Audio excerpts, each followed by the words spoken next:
أفلح المؤمنون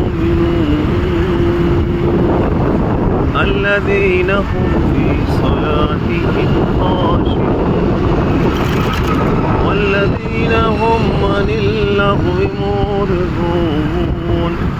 والذين هم للزكاة فاعلون والذين هم لفروجهم حافظون إلا على أزواجهم أو ما ملكت أيمانهم فإنهم غير ملومين ومن ابتغى وراء ذلك فأولئك هم العادون والذين هم لأماناتهم وعهدهم راعون والذين هم على صلواتهم يحافظون أولئك هم الوارثون